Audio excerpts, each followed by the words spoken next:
Daniel grew up believing that strong men didn't talk about feelings. His father, Robert, was the definition of silent strength. He worked long shifts at a factory in a small town, came home exhausted, ate dinner quietly, and went to bed early. He never complained, never explained, never asked for anything.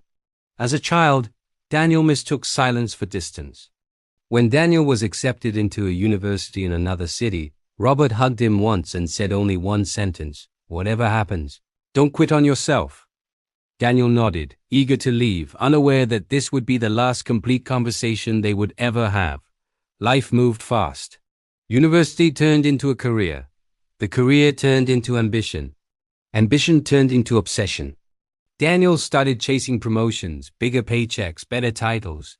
His phone was always ringing, but rarely for family. His father called once a week. Daniel usually answered with, "I'll call you back, Dad. Busy right now." Sometimes he forgot. Sometimes he didn't. Robert never complained. He just said, "All right, son. Talk soon."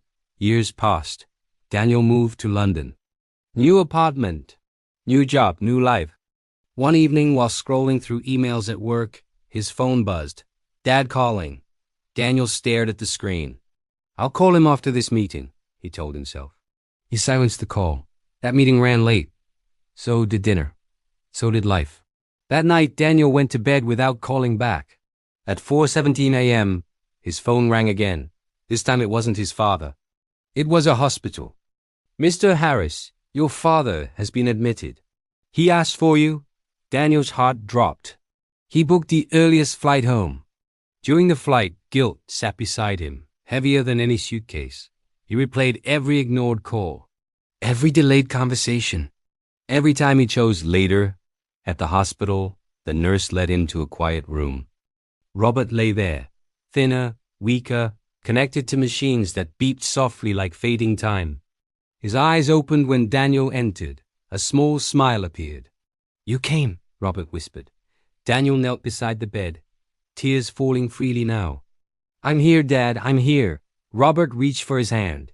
"I didn't want to worry you," he said. "That's why I didn't say much." Daniel's voice broke. "I should have called more." Robert smiled again, gently. "You were building your life. That's what I wanted." There was a pause. Then Robert said something Daniel would never forget. "Success is good, but don't let it cost you your people." Hours later, Robert closed his eyes for the last time, with Daniel's hand still holding his. After the funeral, Daniel returned to his childhood home to sort through his father's belongings. In an old drawer, he found a folded letter. It was addressed to him. "Daniel, if you're reading this, I'm probably not around anymore. I want you to know something I never said enough. I was proud of you before you succeeded. I was proud of you when you failed. I was proud of you when no one else noticed. I didn't need your time. I needed you to know that you were already enough. Live well, love deeply, and never forget who you are."